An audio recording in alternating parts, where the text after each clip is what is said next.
Hi, everyone. What a pleasure to be back in front of you. As you all know, the International Women's Day, exceptional Everyday Women series was so popular and provided so many resources, so much advice to so many of you. We were asked to do some more interviews with exceptional women. And today it is my great pleasure to introduce Smita Gupta.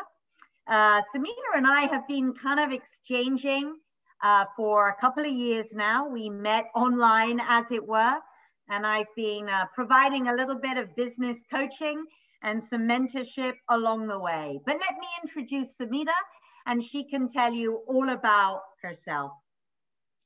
Thank you, Harriet. It's such a pleasure to be sharing the screen space with you. Hello, everybody. I'm Smita. As Harriet mentioned, I live in London now, moved from Singapore 2 years back to lead the global marketing function for platform applications and marketplaces at Finastra. Why Finastra? It's an amazing company to work for, especially when you want to be at the forefront of fintech and be able to make an impact when it comes to inclusion, diversity within the financial services space. Great. Well, fabulous you're here. And very much in keeping with the International Women's Day charter for 2021, we're talking about challenges and achievements. So we'd love to hear from you a little bit about a challenge that you've had and how you have overcome it in your own inimitable style and way. I would say, more so in the recent times, I have some stories to share. And Harriet, my biggest challenge in the recent times has been really how to balance being an inspirational and comforting leader while continuing to push on performance, especially during the last 1 year. What I discovered and learned was that empathy and trust are needed more than ever. There have been days when I felt I needed to push harder, and others when I really regretted doing so. However, in this journey, I've also learned to not be so hard on myself and others because there is no perfect formula, as you would say. I'm learning every day to prioritize connection with colleagues over correction of everything they're doing or not doing. And again, it's something that this time has taught me, and where I've learned to meet the people where they are, both mentally and emotionally, rather than where I want them to be. Fantastic. And how have you found what works and what doesn't as you balance, particularly in the last year, this need to get the number and keep everyone with you? How have you worked out what works and what doesn't? Sure. It's really about empathy and trust with your team members, with your employees. That is really, that needs to be at the forefront. And still staying true to your values and just moving forward. And like I earlier said, I've really learned how to meet people where they are rather than where I want everyone to be. I love that. Meet people where they are. I think that you should trademark that and build out your book and your business coaching film on that one. Well, tell us a bit. And often women find this quite difficult to pick an achievement that they are most proud of or a couple. So if you're excited to move to this section, that fills me with great joy that you have some to talk about.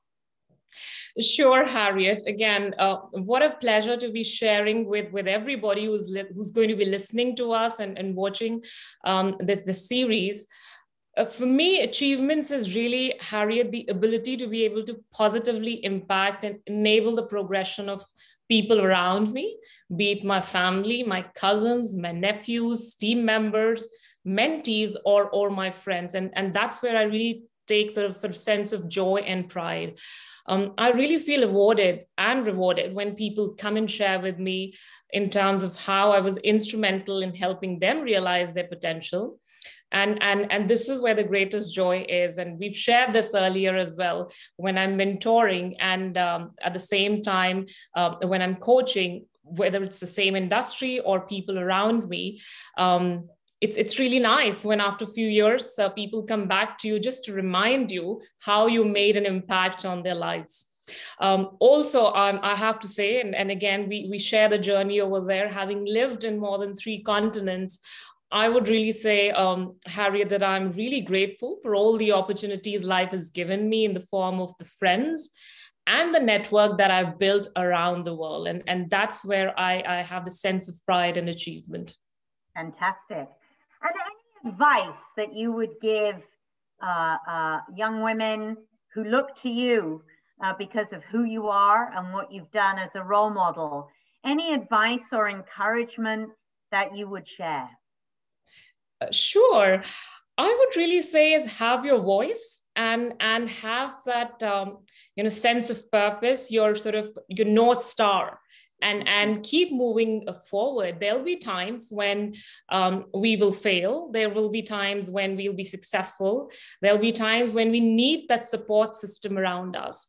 But it's that sort of North Star and the compass is what keeps us moving forward. And that's been my life journey so far. It's not fun when it's all perfect and it's all sort of straight line. It's fun when you have your ups and downs, and this is where the best life lessons are learned.